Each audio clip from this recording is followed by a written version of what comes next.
ನಾನು ಗಿಂತ ಮೇಲೆ ಒನ್ ಟೇಕ್ ಆರ್ಟಿಸ್ಟ್ ನಾನು. ಹಾಯ್, ಎಲ್ರಿಗೂ ನಮಸ್ಕಾರ. ಕಾಂತಾರ ಕತೆ ಸ್ಪೀಕ್ ವಿತ್ ಸುಶಾಂತ್ ಜೊತೆ ವಿಶೇಷ ಕಾರ್ಯಕ್ರಮಕ್ಕೆ ಸ್ವಾಗತ, ಸುಸ್ವಾಗತ. ಸ್ನೇಹಿತರೆ, ಈ ಹಿಂದೆ ಆಂಗ್ಲ ಭಾಷೆಯಲ್ಲಿ ಒಂದು ವಿಡಿಯೋನ ಮಾಡಿದ್ದೆ. ಕಾಂತಾರ ಸಿನಿಮಾದ ಒಂದು ಕಂಪ್ಲೀಟ್ ರಿವ್ಯೂ ಅನ್ನ ನಿಮ್ಗೆ ಇಂಗ್ಲಿಷಲ್ಲಿ ಕೊಟ್ಟಿದ್ದೆ. ಕಾರಣ ಏನಂತಂದ್ರೆ, ಇದು ಒಂದು ರೀತಿಯ ಪ್ಯಾನ್ ಇಂಡಿಯಾಕ್ಕಿಂತ ಪ್ಯಾನ್ ವರ್ಲ್ಡ್ ಸಿನಿಮಾ, ಬಹುಭಾಷಿಗರಿಗೆ ಮುಟ್ಟುವಂತ ಸಿನಿಮಾ ಅನ್ನುವಂಥ ರೀಸನ್ ಇಂದ ನಾನು ನಿಮ್ಗೆ ಇಂಗ್ಲಿಷಲ್ಲಿ ಒಂದು ರಿವ್ಯೂ ಅನ್ನ ಕೊಟ್ಟಿದ್ದೆ. ಬಟ್ ಇದೀಗ ಪ್ರೇಕ್ಷಕರ ಬೇಡಿಕೆಯ ಮೇಲಿಗೆ ನಾನೀಗ ಅಚ್ಚ ಕನ್ನಡದಲ್ಲಿ ನಿಮ್ಮೆಲ್ರಿಗೂ ಸಹ ಈ ಒಂದು ಕಾಂತಾರ ಸಿನಿಮಾದ ನಾ ಕಂಡ ಕಾಂತಾರ ಚಾಪ್ಟರ್ 1 ಅನ್ನುವಂಥ ರೀತಿಯಲ್ಲಿ ವಿಮರ್ಶೆಯನ್ನ ಮಾಡ್ಲಿಕ್ಕೆ ನಿಮ್ಗಿದ್ದೇನೆ. ಮೊದಲು ಈ ಒಂದು ಸಿನಿಮಾದ ಒಂದು ಅದ್ಭುತವಾದ ಸ್ಟೋರಿ ಲೈನ್ ಅಂತ ಹೇಳಲಿಕ್ಕೆ ಬಂದ್ರೆ, ಇದು 2022 ಅಲ್ಲಿ ಏನು ಒಂದು ಕಾಂತಾರ ಅನ್ನುವಂಥದ್ದು ಬರುತ್ತೆ, ಅದಕ್ಕೆ ಪ್ರೀಕ್ವಲ್ ಆಗಿ ಬಂದಂತ ಸಿನಿಮಾ ಕಾಂತಾರ ಚಾಪ್ಟರ್ 1, ಒಂದು ದಂತಕಥೆ ಅಂತ. ಸೊ ಈ ಒಂದು ಸಿನಿಮಾವನ್ನ ಕೋಸ್ಟಲ್ ಕರ್ನಾಟಕ ರೀಜನ್ ನಲ್ಲಿ ಶೂಟ್ ಮಾಡಲಾಗಿದೆ. ಜೊತೆಗೆ ಇದು ಕದಂಬರು ಆಳ್ತಾ ಇದ್ದಂತ ಒಂದು ಕ್ರಿಸ್ತ ಶಕದಲ್ಲಿ ಶೂಟ್ ಅಂದ್ರೆ ಆ ಒಂದು ಕಥೆಯನ್ನ ಆಧರಿಸಿ ಮಾಡಿದಂತ ಒಂದು ಸಿನಿಮಾ. ಮತ್ತೆ ಈ ಸಿನಿಮಾದಲ್ಲಿ ದೈವಾರಾಧನೆ ಮತ್ತು ನಮ್ಮ ದೈವಿಕ ನಂಬಿಕೆಗಳನ್ನ ತೋರಿಸುವಂತ ಒಂದು ಪ್ರಯತ್ನಕ್ಕೆ ಒಳಗಾಗಿದ್ದಾರೆ. ಎಲ್ಲಕ್ಕಿಂತ ಹೆಚ್ಚಾಗಿ 2 ಡಿವೈನ್ ಪವರ್, ಒಂದು ಗುಳಿಗ ದೈವ ಮತ್ತು ಪಂಜುರ್ಲಿ ದೈವ, ಇವೆರಡು ಮೈಥಾಲಜಿಗಳನ್ನ ಈ ಒಂದು ಸಿನಿಮಾದಲ್ಲಿ ಮುಖ್ಯವಾಗಿ ಕಾಣ್ಲಿಕ್ಕೆ ಸಿಗುತ್ತೆ ನಿಮ್ಗೆ. ಮತ್ತು ಈ ಸಿನಿಮಾದ ಒಂದು ಸಿಂಪಲ್ ಪ್ಲಾಟ್ ಲೈನ್ ಅನ್ನೋ ವಿಚಾರಕ್ಕೆ ಬಂದ್ರೆ, ಪ್ಲಾಟ್ ಲೈನ್ ಅಂತ ಕೇಳಿದಾಗ ನಾನು ಹೇಳಿದೆ ಕಾಂತಾರ ಕತೆ ಸ್ಪೀಕ್ ವಿತ್ ಸುಶಾಂತ್ ಜೊತೆ ಅಂತ. ಇದರಲ್ಲಿ ಯಾವುದೇ ರೀತಿಯ ಸ್ಪಾಯ್ಲರ್ ಅನ್ನ ನಾನು ಹಾಕ್ಲಿಕ್ಕೆ ಇಷ್ಟಪಡಲ್ಲ. ಯಾಕಂದ್ರೆ ಸ್ಪಾಯ್ಲರ್ ಬಿಟ್ಕೊಟ್ರೆ ಸಿನಿಮಾಗೆ ಹೋಗಿ ಥಿಯೇಟರ್ಗೆ ಹೋಗಿ ಏನ್ ನೋಡೋದು ಅನ್ನುವಂಥ ಪ್ರಶ್ನೆ ಇದ್ದೇ ಇರುತ್ತೆ. ಬಟ್ ಒಂದು ಬ್ರೀಫ್ ಸ್ಟೋರಿ ಔಟ್ಲೈನ್ ಅನ್ನ ನಿಮ್ ಮುಂದೆ ಇಡ್ಲಿಕ್ಕೆ ಇಷ್ಟಪಡ್ತೀನಿ. ಬಾಂಗ್ರಾ ಅನ್ನುವಂಥ ಊರಿನಲ್ಲಿ ಆ ರಾಜನ ಹೆಸರು ಬಂದು ವಿಜಯೇಂದ್ರ ಅಂತ. ವಿಜಯೇಂದ್ರ ಅನ್ನುವಂಥ ರಾಜ, ಅವನು ಏನಂತಂದ್ರೆ ಆ ಒಂದು ಕಾಂತಾರ ಅನ್ನುವಂಥ ಫಾರೆಸ್ಟ್ ಅಲ್ಲಿರುವಂತ ಒಂದು ಸ್ಪೈಸ್ ಗಾರ್ಡನ್ ಇರುತ್ತೆ. ಅಂದ್ರೆ ಈ ನಮ್ಮ ಕಾಳುಮೆಣಸು ಅದು ಇದು ಏನೇನಿದೆ, ಚಕ್ಕೆ ಲವಂಗ, ಅದರ ಒಂದು ಗಾರ್ಡನ್ ಇರುತ್ತೆ. ಅದು ಸೇಕ್ರೆಡ್ ಆದಂತ ಶಿವನ ಫಾರೆಸ್ಟ್ ರೀತಿ ಆ ಕಾಂತಾರ ಊರಿನಲ್ಲಿ ಟ್ರೀಟ್ ಮಾಡ್ತಾ ಇರ್ತಾರೆ. ಆ ಒಂದು ಫಾರೆಸ್ಟಿನ ಕಂಟ್ರೋಲ್ ಅನ್ನು ತಗೋಬೇಕು ಅಂತಂದ್ಬಿಟ್ಟು ಈ ವಿಜಯೇಂದ್ರ ಅವರು ಹೋಗ್ತಾರೆ. ಅವ್ರು ಹೋದಾಗ ಆ ಈಶ್ವರನ ಶಕ್ತಿಯ ಮೂಲಕ ಅವರು ಅಲ್ಲಿ ಸತ್ತೋಗ್ತಾರೆ. ಈ ಮ್ಯಾನಿಫೆಸ್ಟ್ ಅಂಡ್ ಅಲ್ಲಿ ಸಾವಾಗುತ್ತೆ. ಅದಾದ್ಮೇಲೆ ಆ ಥ್ರೋನಿಗೆ ಅವರ ಮಗ ರಾಜಶೇಖರ ಅನ್ನುವಂಥವನು ಬರ್ತಾನೆ. ರಾಜಶೇಖರ ಅನ್ನುವಂಥವನು ಥ್ರೋನಿಗೆ ಬಂದ್ಮೇಲೆ ತನ್ನ ತಂದೆಯ ಸಾವಿನ ಒಂದು ಅರಿವು ಅವನಿಗಾಗ್ಬಿಟ್ಟು ಅಲ್ಲಿ ಹೇಳ್ತಾನೆ, ನಾವು ಕಾಂತಾರ ಫಾರೆಸ್ಟ್ ಮೇಲೆ ಕಣ್ಣಿಡೋದಿಲ್ಲ, ಇನ್ಮೇಲೆ ನಮ್ದಾಯ್ತು, ನಮ್ಮ ರಾಜ್ಯಭಾರ ಆಯ್ತು ಅನ್ನುವಂತ ಒಂದು ಮನಸ್ಥಿತಿಯಲ್ಲಿ ಅವನಿರ್ತಾನೆ. ಅದಾದಾಗ ಸಡನ್ಲಿ ಅವನಿಗೆ 2 ಮಕ್ಕಳು ಹುಟ್ಟುತ್ತಾರೆ. ಒಂದು ಕುಲಶೇಖರ, ಇನ್ನೊಂದು ಕನಕಾವತಿ. ಇವರಿಬ್ರು ಮಕ್ಕಳು ಹುಡ್ತಾರೆ. ಇವರಿಬ್ರು ಮಕ್ಕಳು ಹುಟ್ಟಿದಾಗ ಮುಂದೇನಾಗತ್ತೆ?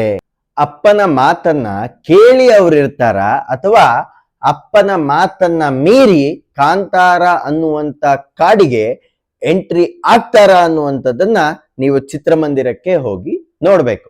ಈಗ ಬೆರ್ಮೆಯ ವಿಚಾರಕ್ಕೆ ಬರೋಣ. ಎಲ್ಲಿಂದ ಸೃಷ್ಟಿ ಆಯ್ತು ಈ ಪಾತ್ರ ಅನ್ನುವಂಥದ್ದು? ಒಂದು ವಿಲೇಜ್ ಇರುತ್ತೆ, ಅದರ ಹೆಸರು ಕಾಂತಾರ ಅನ್ನುವಂಥದ್ದು. ಅಲ್ಲಿ ಒಬ್ಬ ಡಿವೈನ್ ಬಾಯ್, ದೈವತ್ವ ಇರುವಂತ ಒಬ್ಬ ವ್ಯಕ್ತಿ ಆಕ್ಚುಲಿ ಒಂದು ಸೇಕ್ರೆಡ್ ಆದಂತ ವೆಲ್ ಇರುತ್ತಲ್ಲ, ಆ ವೆಲ್ ಅಲ್ಲಿ ಡಿಸ್ಕವರ್ ಆಗ್ತಾನೆ, ಆ ವೆಲ್ ಅಲ್ಲಿ ಸಿಗ್ತಾನೆ ಒಬ್ಬ ಸೇಕ್ರೆಡ್ ಬಾಯ್. ಅಂಡ್ ಅದನ್ನ ಒಬ್ಬ ಟ್ರೈಬಲ್ ತಾಯಿ ಅಡಾಪ್ಟ್ ಮಾಡ್ಕೊಂತಾರೆ. ಹಾಗೂ ಅವನ ಹೆಸರನ್ನ ಬೆರ್ಮೆ ಅಂತ ಇಡ್ತಾರೆ. ಬೆರ್ಮೆ ಅಂತ ಇಟ್ಟಾದ್ಮೇಲೆ ಈ ಒಬ್ಬ ಹುಡುಗ ಯಾರು ಬೆರ್ಮೆ ಹುಟ್ಟಿ ಬೆಳೆದು ದೊಡ್ಡವನಾಗ್ತಾ ಆಗ್ತಾ ಅವನಿಗೆ ಪ್ರಪಂಚವನ್ನ ಡಿಸ್ಕವರ್ ಮಾಡಬೇಕು ಅನ್ನುವಂತ ಆಸೆ ಹುಟ್ಟುತ್ತೆ. ಆಸೆ ಹುಟ್ಟಿದಾಗ ಅವನು ತನ್ನ ಒಂದು ಏನು ಕಾಡಿದೆ ಅದನ್ನ ಬಿಟ್ಟು ಹೊರಗೆಲ್ಲ ಎಕ್ಸ್ಪ್ಲೋರ್ ಮಾಡ್ತಾ ಹೋಗ್ತಾನೆ. ಆ ಎಕ್ಸ್ಪ್ಲೋರ್ ಮಾಡ್ತಾ ಹೋದಾಗ ಈ ಒಂದು ರಾಜ್ಯ ಏನು ಕಿಂಗ್ ರೂಲ್ ಮಾಡ್ತಾ ಇದ್ದಾನೆ, ಅಲ್ಲಿಗೆ ಇವನು ಬರ್ತಾನ, ಬರಲ್ವಾ? ಬಂದಾಗ ಏನಾಗತ್ತೆ? ಆದ್ಮೇಲೆ ಏನಾಗತ್ತೆ? ಅದಾದ ಮೇಲೆ ಈ ಒಂದು ಕನಕಾವತಿ ಅನ್ನುವಂತ ಒಂದು ಹೆಣ್ಣುಮಗಳು ಯಾರು ಈ ಕಿಂಗ್ಡಮ್ ಅಲ್ಲಿ ಇರ್ತಾರೆ, ಅವ್ರಿಗೂ ಮತ್ತೆ ಬೆರ್ಮೆಗೂ ಏನಾದ್ರೂ ಸಂಬಂಧ ಬೆಳೆಯುತ್ತಾ ಬೆಳೆಯಲ್ವಾ, ಏನಾಗುತ್ತೆ ಅನ್ನುವಂಥದ್ದನ್ನ ನೀವು ಚಿತ್ರಮಂದಿರಕ್ಕೆ ಹೋಗಿ ನೋಡ್ಬೇಕು. ಯಾಕಂತಂದ್ರೆ ಇದರಲ್ಲಿ ಸಿಕ್ಕಾಪಟ್ಟೆ ಟ್ವಿಸ್ಟು ಟರ್ನ್ಸು ಪ್ರತಿಯೊಂದು ಇದೆ. ಇದನ್ನ ಯಾವುದೇ ಸ್ಪಾಯ್ಲರ್ ಅನ್ನ ನಾನು ಬಿಟ್ಟು ಕೊಡೋದಕ್ಕೆ ಒಂದು ಚೂರು ಇಷ್ಟಪಡಲ್ಲ. ಯಾಕೆ ಅಂತಂದ್ರೆ ಇಲ್ಲಿಂದ ಆಗುವಂಥದ್ದು ನಿಮ್ಗೆ edge of the seat thriller experience. ಓಕೆನಾ? ಇದು ನಿಮ್ಗೆ ನಮ್ಮ ರಿಷಬ್ ಶೆಟ್ರ ಒಂದು ಸ್ಮಾಲ್ ಪ್ಲಾಟ್ ಆಯ್ತು, ಆಯ್ತಾ? ಇದರಲ್ಲಿ 2-3 ವಿಚಾರಗಳು ಬರುತ್ತೆ. ಒಂದು ಬಿಟ್ರೇಯಲ್, ಕೆಲವು ಕಡೆ ರಿಚುವಲ್ಸ್ ಬಗ್ಗೆ ಒಂದು ಆಗತ್ತೆ. ಅದರಲ್ಲಿ ನಿಮ್ಗೊಂದು ಕಿಂಗ್ಡಮ್ಮೇ ಒಬ್ಬರಿಗೆ ಶರಣಾಗುವ ರೀತಿ ಒಂದು ಪರಿಸ್ಥಿತಿ ಬರುತ್ತೆ. ಹೇಗೆ, ಯಾಕೆ, ಸಿನಿಮಾದಲ್ಲಿ ಹೋಗ್ಬಿಟ್ಟು ನೋಡಿ. ಅದಾದ ಮೇಲೆ final fight, the war begins ಅಂತಾರಲ್ಲ, ಆ ರೀತಿ ಆಗುತ್ತೆ. ಇದು ಸಿಂಪಲ್ ಆಗಿ ಒಂದು ಈ ಸಿನಿಮಾದ brief, very brief story line. ಈಗ ಈ ಸಿನಿಮಾದ ಒಂದು ಕ್ಯಾಸ್ಟ್ ಆಫ್ ದ ಟೀಮ್ ಅಂತ ಬಂದ್ರೆ, ಪಾತ್ರಗಳು ಯಾವ ರೀತಿ ಇದೆ, ಎಷ್ಟು ಅದ್ಭುತವಾಗಿ ಇವರೆಲ್ಲ ನಟನೆ ಮಾಡಿದ್ದಾರೆ, ಬ್ಯಾಕ್ ಗ್ರೌಂಡ್ ಸ್ಕೋರ್ ಎಲ್ಲ ಹೇಗಿದೆ, ಆ ವಿಚಾರವನ್ನ ನಂಗೆ ಮಾತಾಡ್ಲಿಕ್ಕೆ ಬಹಳ ಖುಷಿ ಆಗುತ್ತೆ. ಸೊ ಮೊದಲನೇದಾಗಿ ನಾನು ಈ ರಾಜಶೇಖರ ಅನ್ನುವಂತ ಪಾತ್ರವನ್ನ ಮಾಡಿದಾರಲ್ಲ ನಮ್ಮ ಜಯರಾಮ್ ಸುಬ್ರಹ್ಮಣ್ಯಂ ಅವರ ಬಗ್ಗೆ ಮಾತಾಡ್ಬೇಕು. ಅವ್ರಿಗೆ ಇಡೀ ಸಿನಿಮಾದಲ್ಲಿ ಒಂದಿಷ್ಟು ಲಿಮಿಟೆಡ್ ಆದಂತ ಸ್ಕ್ರೀನ್ ಸ್ಪೇಸ್ ಸಿಕ್ಕಿದೆ ಅಂತ ಹೇಳ್ಬೋದು. ಆದ್ರೆ ಅವರ ಲಿಮಿಟೆಡ್ ಸ್ಕ್ರೀನ್ ಸ್ಪೇಸ್ ಅಲ್ಲೂ ಸಹ ಒಂದು ಅದ್ಭುತವಾದ ನಟನೆಯನ್ನ ಅವರು ತೋರಿಸಿದ್ದಾರೆ. ಬಹಳ ವೆಯ್ಟೇಜ್ ಇರುವಂತ ಪಾತ್ರ ಅಲ್ಲದೆ ಇದ್ರೂ ಸಹ ಬಹಳ ಒಂದು ರೀತಿಯ ಇಂಪಾರ್ಟೆಂಟ್ ಪಾತ್ರವನ್ನ, ಕುಲಶೇಖರ ಹಾಗೂ ಕನಕಾವತಿಯ ತಂದೆಯ ಪಾತ್ರವನ್ನ ಈ ನಮ್ಮ ಜಯರಾಮ್ ಸುಬ್ರಹ್ಮಣ್ಯನ್ ಅವರು ರಾಜಶೇಖರನಾಗಿ ನೆರವೇರಿಸಿದ್ದಾರೆ ಅನ್ನುವಂಥದ್ದು ಬಹಳ ಖುಷಿಯ ವಿಚಾರ. Next, Gulshan Devaiah as Kulashekhara. ವಾಹ್, ಐ ಮೀನ್ ಈ ಒಂದು ಕ್ಯಾರೆಕ್ಟರ್ಗೆ ನಾನು ಸಲ್ಯೂಟ್, ಸಲಾಂ ಏನ್ ಹೊಡೆದ್ರು ಕಡಿಮೆ ಇಲ್ಲ. ಯಾಕಂದ್ರೆ ಹಿಂದೆ ಕಾಂತಾರ ಅನ್ನುವಂಥದ್ದು ಬಂದಾಗ 2022ರಲ್ಲಿ ಕಿಶೋರ್ ಒಂದು ರೀತಿ ಆ ರೋಲ್ ಅಂತ ಹೇಳ್ಬೋದು, ಬಟ್ ಅಂದ್ರೆ ಅಲ್ಲಿ ವಿಲನ್ ರೀತಿ. ಬಟ್ ಈ ಒಂದು ಸಿನಿಮಾದಲ್ಲಿ ಐ ಮೀನ್ ಕಿಶೋರ್ ಅವರ ಪಾತ್ರವನ್ನು ಮೀರಿಸುವ ರೀತಿಯಲ್ಲಿ ಗುಲ್ಶಾನ್ ದೇವಯ್ಯ ನಟನೆ ಮಾಡಿದ್ದಾರೆ ಅಂತ ಹೇಳಿದ್ರೆ ತಪ್ಪೇ ಇಲ್ಲ. ಅಂಡ್ ಎಲ್ಲಕ್ಕಿಂತ ಹೆಚ್ಚಾಗಿ ನಾವು ಒಂದು ಹೆಮ್ಮೆ ಪಡಬೇಕು, ರಿಷಬ್ ಶೆಟ್ರು ಯಾವುದೇ ರೀತಿಯ ಪ್ಯಾನ್ ಇಂಡಿಯಾ ಸಿನಿಮಾ ಅನ್ನುವಂತ ಕಾರಣಕ್ಕಾಗಿ ನಾನು ಪ್ಯಾನ್ ಇಂಡಿಯಾ ಆರ್ಟಿಸ್ಟ್ ಗಳನ್ನ ಹುಡುಕ್ತೀನಿ ಅಂತ ಹಿಂದಿಯಲ್ಲೋ ಬಾಲಿವುಡ್ ಅಲ್ಲೋ ತಗೊಬಂದಿಲ್ಲ. ಮೂಲತಃ ನಮ್ಮ ಗುಲ್ಶಾನ್ ದೇವಯ್ಯ ಅವರು ಕೂರ್ಗಿನ ಒಬ್ಬ ಪ್ರತಿಭೆಯನ್ನ ತಗೊಂಡು ಅವರಿಗೆ ಒಂದು ಅವಕಾಶವನ್ನ ಕೊಡುವಂತ ಪ್ರಯತ್ನ ಮಾಡ್ತಾ ಇದ್ದಾರೆ. ಅಫ್ಕೋರ್ಸ್ ಗುಲ್ಶಾನ್ ದೇವಯ್ಯ ಅವರು ಬಾಲಿವುಡಿನ ಹಲವು ಸಿನಿಮಾಗಳಲ್ಲಿ ಈಗಾಗಲೇ ನಟನೆ ಮಾಡಿದ್ದಾರೆ. ಬಟ್ ಕನ್ನಡ ಸಿನಿಮಾಗೆ ಒಂದು ಅದ್ಭುತವಾದಂತ ಎಂಟ್ರಿ ಗುಲ್ಶಾನ್ ದೇವಯ್ಯ ಅವ್ರದ್ದು ಅಂತ ಹೇಳಿದ್ರೆ ತಪ್ಪೇ ಇಲ್ಲ. ಈಗಲೂ ಸಹ ನನಗೆ ಆ ಒಂದು ಗುಲ್ಶಾನ್ ದೇವಯ್ಯ ಅವರ ಒಂದು ಡೈಲಾಗ್ ಇದೆಯಲ್ಲ, ಈಗಲೂ ಒಂಥರ ಗೂಸ್ ಬಂಪ್ಸ್ ಬರುತ್ತೆ. ನಾನು ಆ ಡೈಲಾಗಿನ ಒಂದು ರೀಲ್ ಆಕ್ಚುಲಿ ಮಾಡಿದ್ದೀನಿ. ಅದನ್ನ ಇಷ್ಟಪಟ್ಟವರು ದಯವಿಟ್ಟು ಹೋಗ್ಬಿಟ್ಟು ನೋಡಿ, ಲಿಂಕ್ ನ ಡಿಸ್ಕ್ರಿಪ್ಷನ್ ಅಲ್ಲಿ ಹಾಕಿರ್ತೀನಿ. ಬಟ್ ಅವರ ಪಾತ್ರ ಮಾತ್ರ ಬಹಳ ಅದ್ಭುತವಾಗಿದೆ. ಅಂಡ್ ಅವ್ರ ಜೊತೆಗೆ ಇಲ್ಲೇ ಮಾತಾಡ್ಬಿಡ್ತೀನಿ, ಒಂದೆರಡು ಕೋ ಆಕ್ಟರ್ಸ್ ಮಾಡಿರೋದು ನಮ್ಮ ಪ್ರಮೋದ್ ಶೆಟ್ರು ಮಾಡಿದ್ದಾರೆ. ಅವ್ರ ಜೊತೆಗೆ ಅವರ ಸಬಾರ್ಡಿನೇಟ್ ಏನು ಪೀಪಲ್ ಇರ್ತಾರೆ ರಾಜಧಾನಿಯಲ್ಲಿ, ಅವರು ಆ ಪಾತ್ರವನ್ನ ಪ್ರಮೋದ್ ಶೆಟ್ರು ಮಾಡಿದ್ದಾರೆ, ಮತ್ತೆ ನಮ್ಮ PD ಸತೀಶ್ ಅವರು ಮಾಡಿದ್ದಾರೆ. ಅದಾದ್ಮೇಲೆ ನೀವು ಹಲವು ಸಿನಿಮಾದಲ್ಲಿ ಇವರನ್ನ ನೋಡಿರ್ತೀರ. ಪ್ರಕಾಶ್ ತುಮಿನಾಡವರು ಬಹಳ ಅದ್ಭುತವಾದಂತ ಪಾತ್ರವನ್ನ ಮಾಡಿದ್ದಾರೆ ಅಂತ ಹೇಳಲಿಕ್ಕೆ ಬಹಳ ಬಹಳ ಬಹಳ ಬಹಳ ಖುಷಿ ಆಗುತ್ತೆ. ಬಟ್ ನೀವು ಪ್ರಕಾಶ್ ತುಮಿನಾಡವರ ಪಾತ್ರವನ್ನ ಬಹಳ ಕೂಲಂಕುಷವಾಗಿ ಅಬ್ಸರ್ವ್ ಮಾಡಿದ್ರೆ ಒಂದು ರೀತಿಯ ಸಿನಿಮಾದ ಸೂತ್ರಧಾರಿಯ ರೀತಿ ನಿಮಗೆ ಕಾಣುತ್ತೆ. ಅದ್ ಯಾಕೆ ಹೇಗೆ ಅಂತ ನೀವೇ ಸಿನಿಮಾವನ್ನ ಬಂದು ನೋಡಿ ಆದ್ಮೇಲೆ ನನಗೆ ಕಮೆಂಟ್ ಮೂಲಕ ತಿಳಿಸಿ ಅಂತ ಹೇಳ್ತಾ, ಮುಂದಿನ ಪಾತ್ರ ಕನಕಾವತಿ. ವಾಹ್, ನನಗೆ ಈ ಪಾತ್ರಕ್ಕೆ ಯಾವ ರೀತಿಯಾದಂತ ಕ್ರೆಡಿಟ್ಸ್ ಕೊಡೋದು ಅನ್ನೋದೇ ಗೊತ್ತಿಲ್ಲ. ಯಾಕಂದ್ರೆ I am lack of words. ಯಾಕಂದ್ರೆ ರುಕ್ಮಿಣಿ ವಸಂತ್ ಅವರು ಹಿಂದೆ ನಮ್ಮ ರಕ್ಷಿತ್ ಶೆಟ್ರ ಜೊತೆಗೆ ಸಪ್ತ ಸಾಗರದಾಚೆ ಎಲ್ಲೋ ಮಾಡ್ದಾಗ್ಲೇನೆ ಎಷ್ಟೋ ಜನರ ಮನಸ್ಸನ್ನ ಕದ್ದುಬಿಟ್ಟಿದ್ರು. ಈ ಸತಿ ಅಂತೂ ಸಲಾಂ, ಫುಲ್ ಬೋರ್ಡ್ ಮಾಡ್ಬಿಟ್ಟಿದ್ದಾರೆ. ಒಂದು ಎರಡನೇದು ಎಷ್ಟೊಂದ್ ಸತಿ ನಾವು ಅನ್ಕೊಂಡಿದ್ವಿ ಹಿಂದೆ ಕಾಂತಾರ ಬಂದಾಗ ಏನ್ ಹೀರೋಯಿನ್ಗೆ ಅಷ್ಟೊಂದು ಇಂಪಾರ್ಟೆನ್ಸೇ ಇಲ್ಲ ಹಂಗೆ ಹಿಂಗೆ ಅಂತಂದ್ಬಿಟ್ಟು. ಬಟ್ ನಿಜ ಹೇಳ್ತೀನಿ ಕೇಳಿ, ಈ ಸಿನಿಮಾದಲ್ಲಿ ರುಕ್ಮಿಣಿ ವಸಂತ್ ಅವರು ನಿಮ್ಮ ಒಂದು ಆ ಎಲ್ಲಾ ಬೇಡಿಕೆಯನ್ನು ತಿಂದು ಹಾಕ್ಬಿಟ್ಟಿದ್ದಾರೆ ಅಂತ ಹೇಳ್ಬೋದು. ಆ ರೇಂಜ್ಗೆ ಅವರ ನಟನೆ, ಅವರ ಒಂದು switching of character, amazing. I have never imagined ಅಂತೀವಲ್ಲ. ಐ ಥಿಂಕ್ ನಿಮ್ಗೆ ಸಿನಿಮಾದಲ್ಲಿ ರಿಷಬ್ ಶೆಟ್ಟರ್ನ್ ಬಿಟ್ರೆ ಒಂದು ಎಡ್ಜ್ ಆಫ್ ದ ಎಕ್ಸ್ಪೀರಿಯನ್ಸ್ ಕೊಡುವಂತ ಒಂದು ಆರ್ಟಿಸ್ಟ್ ಆ ಸ್ಕ್ರೀನ್ ಅಲ್ಲಿ ಇದ್ದಾರೆ ಅಂದ್ರೆ ದಟ್ ಇಸ್ 101% ರುಕ್ಮಿಣಿ ವಸಂತ್ ಅಂತ ನಾನು ಹೇಳ್ತೀನಿ. ನೀವು ಬೇಕಿದ್ರೆ ಇದನ್ನ ಸಿನಿಮಾ ಬಂದು ನೋಡಿ ಆದ್ಮೇಲೆ ನಾನು ಹೇಳಿರುವಂತ ರಿವ್ಯೂ ಅಲ್ಲಿ 1% ತಪ್ಪಿದ್ರು ಕಮೆಂಟ್ ಮಾಡ್ಬೋದು. ಯಾಕಂದ್ರೆ ಓ ಮೈ ಗಾಡ್ ಅನ್ನೋ ಒಂದು ಎಕ್ಸ್ಪೀರಿಯನ್ಸ್ ಅಲ್ಲಿ ನೀವು ಥಿಯೇಟರ್ ಇಂದ ಹೊರಗಡೆ ಬರ್ತೀರಾ. ಕನಕಾವತಿಗೆ ನನ್ನದೊಂದು ಸಲಾಂ. ಈಗ ರಾಜನ್ ಕಡೆದಾಯ್ತು, ಈ ಕಡೆ ಕ್ಯಾರೆಕ್ಟರ್ಸ್ ಬರೋಣ. ಬೆರ್ಮೆ, ನಮ್ಮ ರಿಷಬ್ ಶೆಟ್ರು. ಈ ಬೆರ್ಮೆಗೆ ಅದಾದ ಮೇಲೆ ಏನಾಗುತ್ತೆ ಅನ್ನುವಂಥದ್ದು, ನೀವು ಯಾರು ಬರ್ತಾರೆ, ಯಾವ ದೇವರು ಅವ್ರೊಳಗಿರ್ತಾರೆ, ಗುಳಿಗ ಬರ್ತಾರ ಅಥವಾ ಪಂಜುಲಿಲಿ ಬರ್ತಾರ, ಯಾರು ಬರ್ತಾರೆ, ಏನಾಗುತ್ತೆ ಅನ್ನುವಂಥದ್ದನ್ನ ನೀವು 100% ಚಿತ್ರಮಂದಿರಕ್ಕೆ ಹೋಗಿ ನೋಡ್ಬೇಕು. ಯಾಕಂತಂದ್ರೆ ನಾನು ಆ ಒಂದು ಸಿನಿಮಾ ಎಕ್ಸ್ಪೀರಿಯನ್ಸು ಮತ್ತು ಅಲ್ಲಿನ ವೈಬ್ರೇಷನ್ ಅನ್ನ 1% ಕೆಡಿಸ್ಲಿಕ್ಕೆ ಇಷ್ಟಪಡುವುದಿಲ್ಲ. ಓಕೆನಾ? ಈಗ ಫೈನಲಿ ಮೇನ್ ಕ್ಯಾಸ್ಟ್ ಅಲ್ಲಿ ನಾನು ಆಲ್ಮೋಸ್ಟ್ ಕೆಲವರನ್ನ ಕವರ್ ಮಾಡಾಯ್ತು. ಇನ್ನಿರೋದು ಏನಿದ್ರು ರಿಷಬ್ ಶೆಟ್ಟಿ ಅವರ ಕ್ಯಾರೆಕ್ಟರ್. ಬಟ್ ಅದಕ್ಕೂ ಮುಂಚೆ ನಮ್ಮ ರಾಕೇಶ್ ಪೂಜಾರಿ ಅನ್ನುವಂಥವ್ರು ಯಾರು ರೀಸೆಂಟ್ಲಿ ತೀರೋದ್ರು, ಅವರ ಒಂದು ಕ್ಯಾರೆಕ್ಟರ್ ಬಗ್ಗೆ ನಾನು ಹೇಳಲೇಬೇಕು. ಒಬ್ಬ ಕಾಮಿಡಿಯನ್ ಅನ್ನ ಅಷ್ಟು ಅದ್ಭುತವಾಗಿ ಒಂದು ಸಿನಿಮಾದಲ್ಲಿ ಉಪಯೋಗಿಸಿದ್ದಾರೆ ಅಂತಂದ್ರೆ ಕೇವಲ ನಮ್ಮ ರಿಷಬ್ ಶೆಟ್ಟಿ ಮಾತ್ರ. ಅವರು ಪೆಪೆ ಅನ್ನುವಂತ ಒಂದು ಕ್ಯಾರೆಕ್ಟರ್ ಅಲ್ಲಿ ಈ ಒಂದು ಸಿನಿಮಾದಲ್ಲಿ ರಾಜ ಮನತನದಲ್ಲಿ ವರ್ಕ್ ಮಾಡುವಂತ ರೀತಿಯಲ್ಲಿ ಕಾಣಿಸ್ಕೊಂತಾರೆ.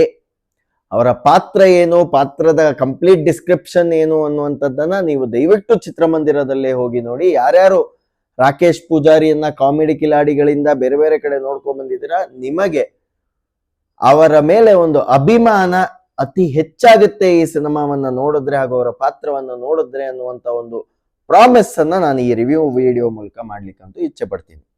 ಮುಂದೆ ರಿಷಬ್ ಶೆಟ್ಟರ್ ಜೊತೆಗೆ ಬಂದಂತ ಒಂದಿಷ್ಟು ಕ್ಯಾರೆಕ್ಟರ್ಗಳು ಬಹಳ ಅದ್ಭುತವಾಗಿ ಮಾಡಿದ್ದಾರೆ. ಮೊದಲನೇದಾಗಿ ನಮ್ಮ ರಕ್ಷಿತ್ ರಾಮಚಂದ್ರ ಅವರು. ಐ ಮೀನ್ ಅವರ ಒಂದು ಲುಕ್ಕು ಈ ತರ ಕಣ್ಣು ಇದ್ ಮಾಡಿದ್ದು ನೋಡಿದ್ರೆ, ಮತ್ತೆ ಅವರ ಒಂದು ಹೇರ್ ಸ್ಟೈಲು, ಮತ್ತೆ ಅವ್ರಿಗೆ ಆರ್ನಮೆಂಟ್ಸ್ ಎಲ್ಲ ಯಾವ ರೀತಿ ವರ್ಕ್ ಮಾಡಿದ್ದಾರೆ ಅನ್ನೋದು ನೋಡಿದ್ರೆ ನನಗಂತೂ ಗೂಸ್ ಬಂಪ್ಸ್ ಬರುತ್ತೆ ಕಣ್ರಿ. ಅದ್ಭುತವಾದ ಕ್ಯಾರೆಕ್ಟರ್. ಆಕ್ಚುಲಿ ಹೇಳ್ಬೇಕಂದ್ರೆ ಬೆರ್ಮೆಯ ಜೊತೆಗೆ ಒಂದು ಹೈಲೈಟ್ ಆಗುವಂತ ಕ್ಯಾರೆಕ್ಟರ್ ಅಂತಂದ್ರೆ ಬೆರ್ಮೆ ಆಸ್ ಅ ಗುಳಿಗ ಎಂಡ್ಗಾಗೋದು. ಸೊ ಅವರ ಜೊತೆ ಹೈಲೈಟ್ ಆಗುವಂತ ಒಂದು, ಬೆರ್ಮೆ ಜೊತೆ ಹೈಲೈಟ್ ಆಗುವಂತ ಒಂದು ಕ್ಯಾರೆಕ್ಟರ್ ಅಂತಂದ್ರೆ ಅದು ನಮ್ಮ ರಕ್ಷಿತ್ ರಾಮಚಂದ್ರ ಅವರು. ಬಹಳ ಅದ್ಭುತವಾದಂತ ಒಂದು ನಟನೆಯನ್ನ ಅವ್ರು ಇಲ್ಲಿ ತೋರಿಸಿದ್ದಾರೆ ಅನ್ನುವಂಥದ್ದನ್ನ ನಾನು ಹೇಳಲಿಕ್ಕೆ ಇಷ್ಟಪಡ್ತೀನಿ. Next, the one and only the divine star Rishab Shetty. ಸ್ನೇಹಿತರೆ, ನಂಗೆ ಈ ಸಿನಿಮಾ ನೋಡಿದಾಗ ಒಂದು ಪಾಯಿಂಟ್ ಅಲ್ಲಿ ಏನ್ ಅನ್ಸ್ತು ಅಂತಂದ್ರೆ, ಎಲ್ಲೋ ಒಂದು ಸೆಕೆಂಡ್ ಹಾಫ್ ಏನಿದೆ ಅದರ ಒಂದು ಹಾಫ್ ಮುಗ್ದಾದ್ಮೇಲೆ ಗುರು ಇಲ್ಲೇ ಸಿನಿಮಾ ಮುಗ್ದೋಯ್ತು ಅನ್ನೋ ತರ ಅನ್ಸ್ತು. ಬಟ್ ಅದಾದ್ಮೇಲೆ ಇನ್ನೊಂದು ಕಥಾ ಸಂಕಲನ ಶುರುವಾಗುತ್ತಲ್ಲ, ಕ್ರೇಜಿ ಅದು. ಯಾಕಂದ್ರೆ ನಿಮ್ಗೆ ಆ ಒಂದು ಏನು ಸೆಕೆಂಡ್ ಹಾಫಿನ ಹಾಫ್ ಅಥವಾ ಸೆಕೆಂಡ್ ಹಾಫಿನ 1/4 ಪೋರ್ಷನ್ಗೆ ಸ್ಟಾಪ್ ಆಗುತ್ತೆ ನೋಡಿ, ಅಲ್ಲಿಗೆ ನಿಮ್ಗೆ ಆಲ್ಮೋಸ್ಟ್ ಕಾಂತಾರದ ಏನು 2022 ಅಲ್ಲಿ ಬಂದಿತ್ತು ಅದರ ಎಂಡಿಂಗ್ ಏನಿತ್ತು ಅದೇ ತರದ ಒಂದು ಎಂಡಿಂಗ್ ನಿಮ್ಗೆ ಕಾಣಿಸುತ್ತೆ. ಆ ಎಂಡಿಂಗ್ ಕಾಣಿಸಾದ್ಮೇಲೆ ಒಂದು ಟರ್ನ್ ಓವರ್ ಇದೆ.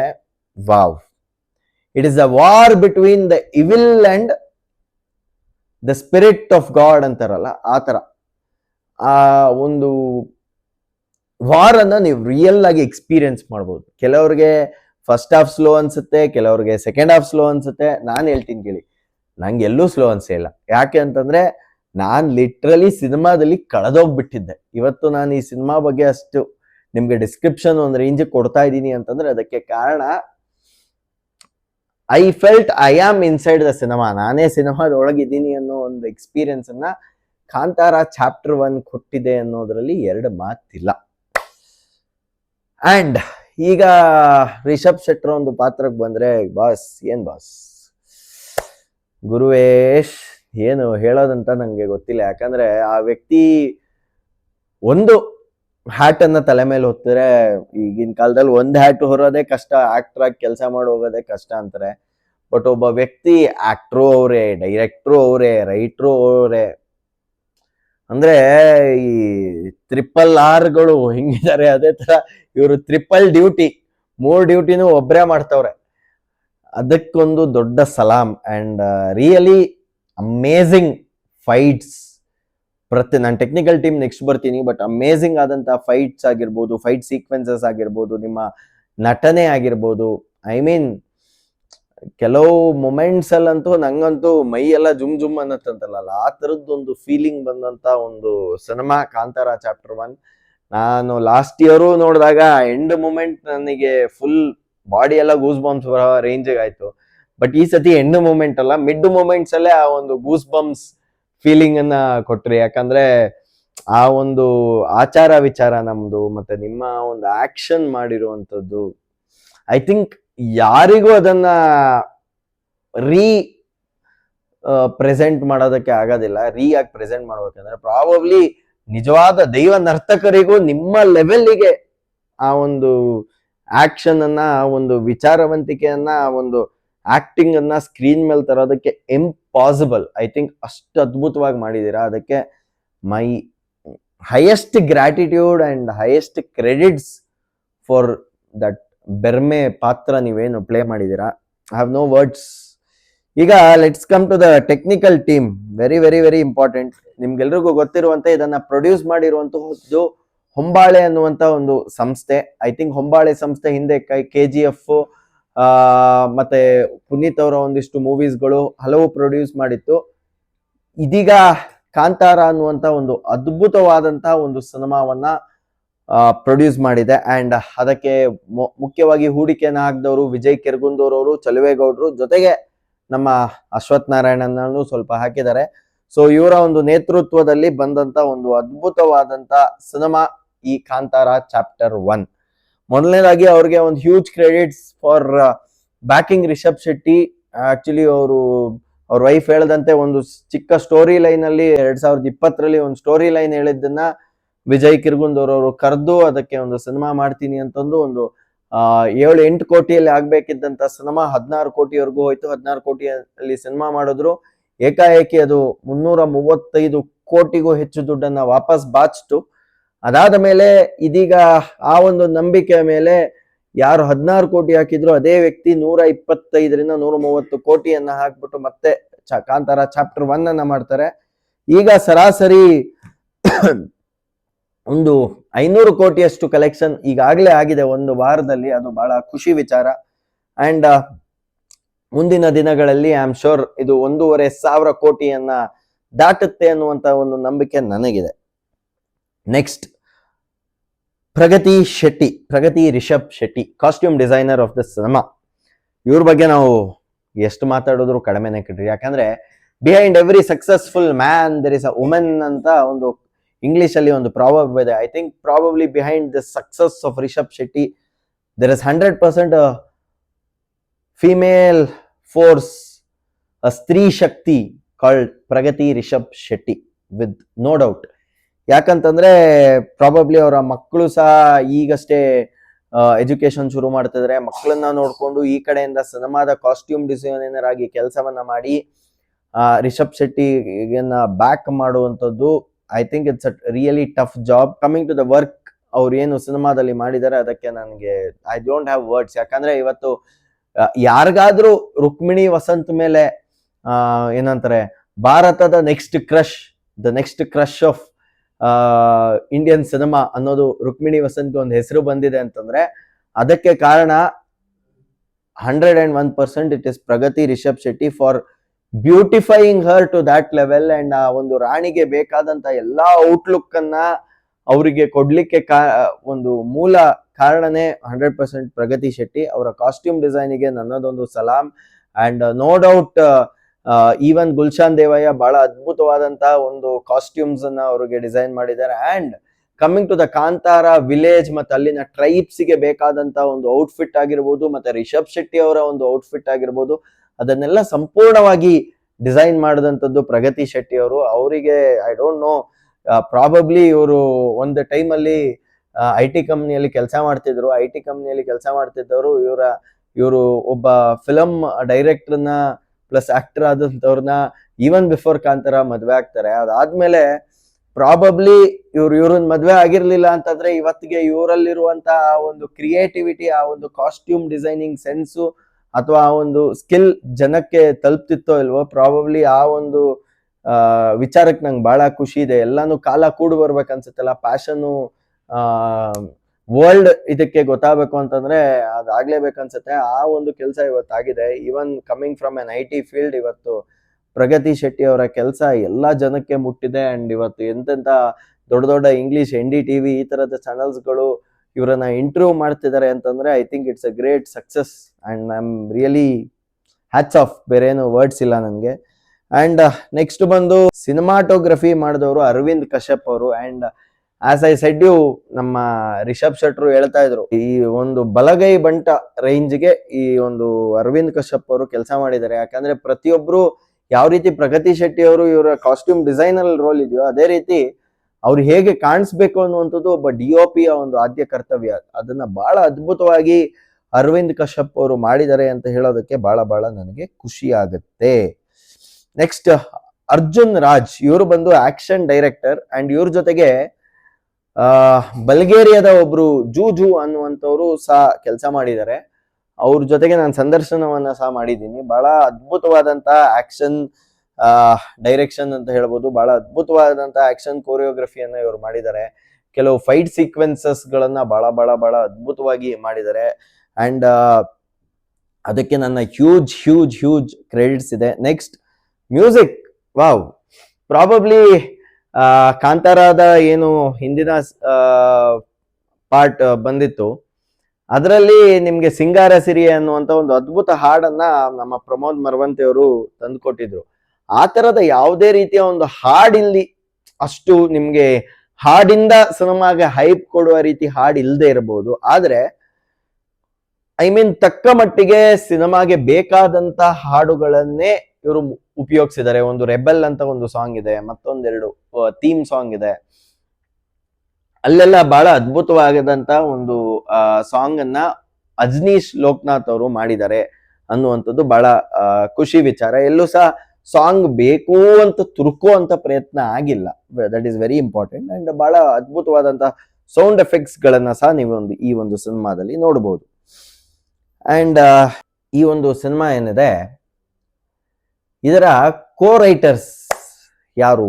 ಒಬ್ಬ ಡೈರೆಕ್ಟ್ರು ಒಂದು ಅದ್ಭುತವಾದಂತ ಸಿನಿಮಾ ಮಾಡಬೇಕು ಅಂದ್ರೆ ಕೇವಲ ಒಂದು ಡೈರೆಕ್ಟರ್ ಇಂದ ಸಾಧ್ಯ ಅಲ್ವಂತೆ. ಅವ್ರ ಜೊತೆಗೆ ಒಂದಿಷ್ಟು ಜನ ಟೀಮ್ ಅವರು ಕೋ ರೈಟರ್ಸ್ ಗಳು ಎಲ್ಲ ಕೆಲಸ ಮಾಡ್ಬೇಕಂತೆ. ಸೊ ಆ ಕೋ ರೈಟರ್ಸ್ ಗಳಿಗೆ ಯಾವಾಗ್ಲೂ ಎಲ್ರೂ ಕ್ರೆಡಿಟ್ ಕೊಡಲ್ಲ. ಬಟ್ ನಮ್ಮ ರಿಷಬ್ ಶೆಟ್ಟಿಯ ಒಂದು ವಿಚಾರ ಏನಂತಂದ್ರೆ, ಎಸ್ಪೆಷಲಿ ಇದು ನಮ್ಮ ಶೆಟ್ಟಿ ಗ್ಯಾಂಗ್ ಅಲ್ಲೇ ಇರೋದು ಅನ್ನೋದು ನನ್ಗೆ ಅನ್ಸುತ್ತೆ. ಇವರು ರಿಷಬ್ ಆಗಿರ್ಬೋದು, ರಕ್ಷಿತ್ ಆಗಿರ್ಬೋದು, ರಾಜ್ ಆಗಿರ್ಬೋದು, ಇವರೆಲ್ಲರೂ ಸಹ ಕೇವಲ ನಾನೊಬ್ಬ ಆಕ್ಟ್ರು, ನಾನೊಬ್ಬ ಡೈರೆಕ್ಟ್ರು ಅಂತಂದ್ರೆ ಅವ್ರೊಬ್ಬರೇ ಸ್ಟೇಜ್ಗೆ ಹೋಗಿ ಕ್ರೆಡಿಟ್ಸ್ ತಗೊಳ್ಳುವಂತ ವ್ಯಕ್ತಿಗಳಲ್ಲ. ಎಲ್ಲೆಲ್ಲಿ ಸಾಧ್ಯ ಆಗುತ್ತೋ ಅಲ್ಲೆಲ್ಲಾ ಕಡೆ ಅವರ ಕೋ ರೈಟರ್ಸ್ ಗಳನ್ನ, ಅವ್ರ ಜೊತೆ ಕೆಲಸ ಮಾಡಿದಂಥವ್ರನ್ನ, ಅಸಿಸ್ಟೆಂಟ್ ಡೈರೆಕ್ಟರ್ಸ್ ಗಳನ್ನ ಕರೆದು ಅವ್ರಿಗೆ ಒಂದು ಸ್ಟೇಜ್ ಕೊಡಿಸುವಂತ ಒಂದು ಕ್ವಾಲಿಟಿ ಇದೆಯಲ್ಲ, ಅದು ಐ ಥಿಂಕ್ ಇವರೊಂದು ಟೀಮ್ ಬಿಟ್ರೆ ಬೇರೆ ಎಲ್ಲೂ ಇಲ್ಲ ನಾನ್ ನೋಡ್ದಂಗೆ. ಅಂಡ್ ಅದಕ್ಕೆ ಅದೊಂಥರ ಮಹಾದಾಸೆ ನನಗೆ ಇಂಥವ್ರ ಜೊತೆ ಕೆಲಸ ಮಾಡ್ಬೇಕು ಅಂತ. ಸೊ ಇವ್ರ ಜೊತೆ ಕೋ ರೈಟರ್ ಆಗಿ ಕೆಲಸ ಮಾಡಿದವರು ಒಂದು ಅನಿರುದ್ಧ್ ಮಹೇಶ್ ಅಂತ. ಇವರು ಹಿಂದೆ ಹರಿಕತೆ ಅಲ್ಲ ಗಿರಿಕತೆ ಅನ್ನುವಂತ ಸಿನಿಮಾದಲ್ಲೂ ಕೆಲಸ ಮಾಡಿದ್ರು. ಅದಾದ್ಮೇಲೆ ಸೂಫ್ರಮ್ ಸೋ ಖ್ಯಾತಿಯ ಶನಿಲ್ ಗೌತಮ್. ಸೊ ಸೂಫ್ರಮ್ ಸೋ ನಿಮ್ಗೆ ಗೊತ್ತಿರುತ್ತೆ, ಅದ್ಭುತವಾದಂತ ಹಿಟ್ ಆದಂತ ಸಿನಿಮಾ. ಆ ಒಂದು ಸಿನಿಮಾದಲ್ಲಿ ನಟನೆ ಮಾಡಿದಂತ ಶನಿಲ್ ಗೌತಮ್ ಅವರು ಸಹ ಈ ಒಂದು ಸಿನಿಮಾದಲ್ಲಿ ಕೆಲಸ ಮಾಡಿದ್ದಾರೆ. ಐ ಥಿಂಕ್ ಬಹಳ ಅದ್ಭುತವಾದಂತಹ ಒಂದು ಸಹಾಯ ಇವ್ರದ್ದು ಇದೆ. ಅಂಡ್ ಮೂಲ ಕತೆ ರಿಷಬ್ ಶೆಟ್ರದಾಗಿದ್ರು. ಮೂಲ ಕತೆ ಅವರು ಏನು ಕೆರಾಡಿ ಅನ್ನುವಂತ ಊರಿದಾಗಿದ್ದು, ಅದರ ಜೊತೆಗೆ ಅವರ ಫ್ಯಾಮಿಲಿಯವರು ಫಾಲೋ ಮಾಡ್ತಿದ್ದಂತ ಟ್ರೆಡಿಷನ್ ಮತ್ತು ಕಲ್ಚರ್ದಾಗಿದ್ರು ಸಹ ಆ ಒಂದು ಸ್ಟೋರಿಯನ್ನ ಯಾವ ರೀತಿ ಪ್ರತಿ ಇಂಪ್ರೂವೈಸೇಷನ್ ಆದಾಗ ಅವರು ವಿಜಯ್ ಕಿರ್ಗುಂದೂರ್ ಅವ್ರನ್ನ ಕರೆದು ರೌಂಡ್ ಟೇಬಲ್ ಅಲ್ಲಿ ಕೂತು ಡಿಸ್ಕಷನ್ ಮಾಡ್ಬಿಟ್ಟು ಅದಾದ್ಮೇಲೆ ಒಂದ್ಸತಿ ಅದು ಆನ್ ಸ್ಕ್ರೀನ್ ಬರೋ ಶೂಟ್ ಬರೋ ಪ್ರೋಸೆಸ್ ಅಲ್ಲಿ ಆನ್ ಸೆಟ್ ಅಲ್ಲಿ ಸ್ಪಾಟ್ ರಿವಿಷನ್ ಆಗ್ಬಿಟ್ಟು ಇಂಪ್ರೂವೈಸೇಷನ್ ಆಗ್ಬಿಟ್ಟು ಒಂದು ಆ ಸಿನಿಮಾ ಹೊರಗಡೆ ಬರ್ಬೇಕಂತಂದ್ರೆ ಈ ಎಲ್ಲಾ ಎಫರ್ಟ್ಸ್ಗಳು ಬಹಳ ಬಹಳ ಬಹಳ ಇಂಪಾರ್ಟೆಂಟ್ ಆಗುತ್ತೆ. ಸೊ ಐ ಥಿಂಕ್ ಆ ಒಂದು ಕೆಲಸವನ್ನ ಬಹಳ ಬಹಳ ಬಹಳ ಅದ್ಭುತವಾಗಿ ಈ ಸನಿಲ್ ಗೌತಮ್ ಹಾಗೂ ನಮ್ಮ ಅನಿರುದ್ಧ್ ಮಹೇಶ್ ಅವರು ಮಾಡಿದ್ದಾರೆ ಅನ್ನುವಂಥದ್ದು ಬಹಳ ಖುಷಿ ಆಗುತ್ತೆ. ಅಂಡ್ ಕೊನೆಯದಾಗಿ ನಮ್ಮ ಬಿ ಗಣಪತಿ ಸರ್ ಹೇಳ್ದಂಗೆ ಈ ಒಂದು ರಿವ್ಯೂ ಸಿಕ್ಕಾಪಟ್ಟೆ ದೊಡ್ಡದಾಗಿದ್ರು, ಇದಕ್ಕೆ ಸಿಕ್ಕಾಪಟ್ಟೆ ವ್ಯೂಸ್ ಬರ್ದೇ ಇದ್ರು, ನನಗೆ ನನ್ನ ಮನದಾಳದ ಮಾತನ್ನ ಕನ್ನಡ ವಿಮರ್ಶೆ ಮಾಡ್ಬೇಕಾದ್ರೆ ನಾನು ಹೇಳ್ಕೊಂಡಿದ್ದೀನಿ ಅನ್ನುವಂತ ತೃಪ್ತಿ ನನಗಿವತ್ತಿದೆ. ಅಂಡ್ ಅದಾದ್ಮೇಲೆ ಈ ಸಿನಿಮಾದ ಒಂದು ಸಕ್ಸಸ್ಗೋಸ್ಕರ ನಾನು ಸಹ I always wanted to be a part of this ಒಂದು ಅದ್ಭುತ ಸಿನಿಮಾ. ಆದ್ರೆ ಈ ಸಿನಿಮಾದ ಸಕ್ಸಸ್ಗೋಸ್ಕರ ಆ ಎಂಡ್ಗೆ ಒಂದು ಚಾಮುಂಡಿ ಪಾತ್ರ ಬರುತ್ತೆ, ಅದನ್ನ ನೀವು ಸಿನಿಮಾದಲ್ಲೇ ನೋಡಿ. ಬಟ್ ನಾನು ಆ ಚಾಮುಂಡೇಶ್ವರಿಯ ಮಡಿಲಿಗೆ ಹೋಗ್ಬಿಟ್ಟು ಈ ಒಂದು ಸಿನಿಮಾದ ಸಕ್ಸಸ್ಗೋಸ್ಕರ ಬೇಡಿ ಬಂದಿದ್ದೀನಿ. ಅಂಡ್ ಆ ಪ್ರಸಾದವನ್ನ ರಿಷಬ್ ಶೆಟ್ರಿಗೆ ಕೊಟ್ಟಿದ್ದೀನಿ. ಅಂಡ್ ಇವತ್ತು ಅದು ಒಂದು ಒಳ್ಳೆ ಸಕ್ಸಸ್ ತಂದಿದೆ ಅನ್ನುವಂತ ಹಿರಿಮೆ, ಗರ್ವ ಎಲ್ಲವೂ ನನಗಿದೆ. ಅಂಡ್ ಇನ್ನೇನು ಹೇಳೋದು ನನಗೆ ಗೊತ್ತಿಲ್ಲ. I am lack of words. And ಕೊನೆಯದಾಗಿ ನಾನು ಇಷ್ಟೇ ಹೇಳೋದು, ಒಂದಿಷ್ಟು ವರ್ಗದ ಜನ ಇವತ್ತು ಈ ಸಿನಿಮಾನ ಇಷ್ಟಪಟ್ಟು ಪ್ರೀತಿಸಿ ಇನ್ನೊಂದಿಷ್ಟು ಶೇರ್ ಮಾಡಿ ಪ್ರೇಕ್ಷಕರು ಹೆಚ್ಚಾಗುವಂತ ಒಂದು ಸಂದರ್ಭದಲ್ಲಿ ಕೆಲವು ಜನ ಅಷ್ಟೇ ಈ ಸಿನಿಮಾ ತುಳು ಕಲ್ಚರಿನ ಆಚಾರ ವಿಚಾರಕ್ಕೆ ಅದಕ್ಕೆ ಇದಕ್ಕೆ ಅಗೇನ್ಸ್ಟ್ ಹಂಗೆ ಹಿಂಗೆ ಅಂತೆಲ್ಲ ಕೆಲವರು ಮಾತಾಡ್ತಿದ್ದಾರೆ. ನನಗೆ ಗೊತ್ತಿಲ್ಲ ಯಾಕೆ ಈ ತರ ಆಗ್ತಿದೆ ಅಂತ. ಅವ್ರು ಕೇಳಿದ್ರೆ ಎಷ್ಟೋ ವಿಡಿಯೋಗಳನ್ನ ಮಾಡ್ತಾರೆ, ಮಾಡಿದ್ರೆ ಹೇಳ್ತಾರೆ ನಮ್ಗೆ ರಿಷಬ್ ಶೆಟ್ಟಿ ಅವರ ಅಗೇನ್ಸ್ಟ್ ಏನೂ ಇಲ್ಲ, ನಮ್ಮ ಕಲ್ಚರ್ ಬಗ್ಗೆ ಅವರು ಹಂಗ್ ಮಾಡಿದ್ದಾರೆ ಹಿಂಗ್ ಮಾಡಿದ್ದಾರೆ ಅಂತ ಹೇಳ್ತಾರೆ. ಬಟ್ ನಿಜ ಹೇಳ್ತೀನಿ ಕೇಳಿ, ಇವತ್ತು ಇದು ಕಲ್ಚರ್ ತುಳುನಾಡಿದ್ದೇ ಆಗ್ಲಿ ಕುಂದಾಪುರದ್ದೇ ಆಗ್ಲಿ ಇನ್ ಆಸ್ ಅ ಹೋಲ್ ಕರಾವಳಿಯ ಈ ಒಂದು ಕಲ್ಚರ್ ಅಂತ ನಾನು ಹೇಳಕ್ ಇಷ್ಟಪಡ್ತೀನಿ. ಈ ಕರಾವಳಿಯ ಕಲ್ಚರ್ ಅನ್ನ ಕರಾವಳಿ, ಮಂಗಳೂರು, ಕುಂದಾಪುರ ಈ ಒಂದು ರೀಜನ್ ಅನ್ನ ಬಿಟ್ಟು ವಿಶ್ವ ಮಟ್ಟಕ್ಕೆ, ವಿಶ್ವವನ್ನೂ ಬಿಟ್ಟು ಹೊರದೇಶದವರು ಇದ್ರ ಬಗ್ಗೆ ಒಂದು ರೆಸ್ಪೆಕ್ಟ್ ಬರುವ ರೀತಿ, ನಾಳೆ ಇಲ್ಲಿಗೆ ಬಂದ್ರೆ ಇದು ಏನು ಕೋಲ ಅಂತ ಯಾರಾದ್ರೂ ಕೇಳಿ ಕರ್ಕೊಂಡೋಗಿ ಅವ್ರಿಗೆ ತೋರ್ಸೋ ರೀತಿ ಆಗಿದೆ ಅಂತಂದ್ರೆ ಅದಕ್ಕೆ ಕಾರಣ ಕೇವಲ ಒಂದು ಸಿನಿಮಾ. ಪ್ರಾಬಬ್ಲಿ ನೀವೊಂದು ನಾಟಕ, ಡ್ರಾಮಾ ಏನೋ ಒಂದು ಮಾಡಿದ್ರು ಆ ಲೆವೆಲ್ಗಂತೂ ರೀಚ್ ಆಗಲ್ಲ. ಬಟ್ ಒಂದು ಸಿನಿಮಾದ ಮೂಲಕ ಆ ಕೆಲಸ ಆಗಿದೆ ಅನ್ನುವಂಥದ್ರ ಹೆಮ್ಮೆ, ಖುಷಿ ಪ್ರತಿಯೊಂದು ನನಗಿದೆ. ಇನ್ನೊಂದು ವಿಚಾರ ಏನಂದ್ರೆ, ಇವತ್ತೇನಾಗಿದೆ ಅಂತಂದ್ರೆ ಕೆಲವು ಆಚಾರ ವಿಚಾರಗಳು ಸುಮ್ಮನೆ ಜಸ್ಟ್ ಫಾರ್ ದ ಸೇಕ್ ಆಗಿದೆ. ಬಟ್ ಅದನ್ನ ಬಹಳ ಅದ್ಭುತ ರೀತಿಯಲ್ಲಿ ಅದಕ್ಕೆ 1% ಕುತ್ತು ತರದ ರೀತಿಯಲ್ಲಿ ರಿಷಬ್ ಶೆಟ್ರು ಈ ಒಂದು ಸಿನಿಮಾದಲ್ಲಿ ತೋರಿಸಿದ್ದಾರೆ ಅನ್ನುವಂಥದ್ದು ಹೆಮ್ಮೆಯ ವಿಚಾರ. ಇನ್ನೊಂದು, ಇವರು ಕೇವಲ ಆ ಸಿನಿಮಾನ ಜಸ್ಟ್ ನಾನು ಹೋಗ್ಬೇಕು, ಇವತ್ತು ಡೇಟ್ ಐತೆ, ಆಕ್ಟ್ ಮಾಡಿ ಬರ್ಬೇಕು ಅನ್ನೋ ತರ ಮಾಡಿಲ್ಲ. ಅದಕ್ಕೆ ಬೇಕಾದಂತ ಎಲ್ಲಾ ಪ್ರಿಪರೇಷನ್ ಆಗಿರ್ಬೋದು, ಮತ್ತೆ ಪಥ್ಯ ಅಂತ ಅಂತೀವಿ. ಯಾಕಂದ್ರೆ ನಾವು ಯಾವುದೇ ದೈವದ ಒಂದು ಪಾತ್ರವನ್ನ ಮಾಡ್ಬೇಕಾದ್ರೆ ನಾವು ನಾನ್ ವೆಜ್ ತಿನ್ಬಾರ್ದು ಅಂತದ್ದೆಲ್ಲ ರೂಲ್ಸ್ ಇರುತ್ತೆ. ಅವೆಲ್ಲಾ ಕಟ್ಟುಪಾಡುಗಳನ್ನ ಫಾಲೋ ಮಾಡಿಬಿಟ್ಟು ಈ ಸಿನಿಮಾದಲ್ಲಿ ನಟನೆ ಮಾಡಿದ್ದಾರೆ. ಅದಕ್ಕೆ ನನ್ನದೊಂದು ಸಲಾಂ. ಅಂಡ್ ಆದಷ್ಟು ಬೇಗ ಕಾಂತಾರ ಇದೇನು ಒಂದು ದಂತಕತೆ ನಮ್ಮ ಮುಂದೆ ಬಂದಿದೆ, ಇನ್ನೊಂದು ದಂತಕತೆಗೆ ನಾನಂತೂ ಸಿಕ್ಕಾಪಟ್ಟೆ ಕಾತುರದಿಂದ ಕಾಯ್ತಾ ಇದ್ದೀನಿ. ಆದಷ್ಟು ಬೇಗ ಸ್ಕ್ರೀನ್ಸ್ ಮೇಲೆ ಬರ್ಲಿ ಅಂತ ಬೇಡ್ಕೊಳ್ತಾ, ಅಂಡ್ ಕೊನೆಯದಾಗಿ ವೈಯಕ್ತಿಕವಾಗಿ ರಿಷಬ್ ಶೆಟ್ಟರ್ಗೆ ಮತ್ತೆ ಟೀಮ್ಗೆ ನಾನು ಇನಿಷಿಯಲಿ ಒಂದು ಏನು ಮಾಡಿದ್ದೆ ಅದರಿಂದ ನಿಮ್ಗೆ ಏನಾದ್ರೂ ಎಫೆಕ್ಟ್ ಆಗಿದ್ರೆ ನನ್ನ ಮನಸ್ಸೋ ಇಚ್ಛೆ ನಾನು ಕ್ಷಮೆಯನ್ನ ಯಾಚಿಸ್ತಾ. ಯಾಕಂತಂದ್ರೆ ನಾನು ಅದು ಮಾಡಿದ್ದು ಒಂದು ರೀಸನ್ ಇತ್ತು. ನಮ್ಮ ಊರಿನ ಆಚಾರ ವಿಚಾರಗಳನ್ನ ಯಾವುದೇ ರೀತಿ ನಾಳೆ ದಿನ ಯಾರೂ ಮಿಮಿಕ್ ಮಾಡಬಾರ್ದು, ಮತ್ತೆ ಎಲ್ಲರೂ ಈ ಸಿನಿಮಾವನ್ನ ಬಂದು ನೋಡ್ಬೇಕು.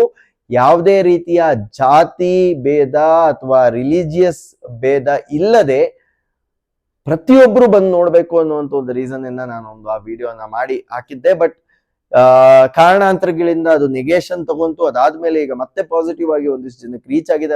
ಅದರ ಬಗ್ಗೆ ನಂಗೆ ಖುಷಿ ಇದೆ. ಅಂಡ್ ಇನ್ನೊಂದು ಹೊಸದು ಬರುತ್ತೆ, ಕಾಯ್ತಾ ಇರಿ. ಯಾಕಂತಂದ್ರೆ ಈ ಒಂದು ಸಿನಿಮಾನ ನಿಮ್ ಎಲ್ರಿಗೂ ಗೊತ್ತಿರುವಂತೆ 80% ಆಲ್ಫಾ ಜನಸಂಖ್ಯೆ ನೋಡಿದೆ. ಆದ್ರೆ ಜೆನ್ಜಿ ಅನ್ನುವಂತ ಒಂದು ಜನಸಂಖ್ಯೆ ಇದೆಯಲ್ಲ, ಅದು ನೋಡಿರೋದು ಕೇವಲ 10-15%. ಆ 15ಅನ್ನ 80 ಮಾಡೋದು ಹೇಗೆ ಅನ್ನೋದಕ್ಕೆ ನನ್ನದೊಂದು ಹೊಸ ಎಕ್ಸ್ಪೆರಿಮೆಂಟ್ ನಿಮ್ ಮುಂದೆ ಬರುತ್ತೆ. ಅದು ಏನು ಅಂತ ಕಾಯೋದಕ್ಕೆ ನೀವೆಲ್ಲರೂ ರೆಡಿ ಆಗಿರಿ ಕನ್ನಡ ಪ್ರೇಕ್ಷಕರೇ, ಜೊತೆಗೆ ಸಿನಿಮಾ ತಂಡ, ಪ್ರತಿಯೊಬ್ಬರಿಗೂ ನಮಸ್ಕಾರ, ಧನ್ಯವಾದ.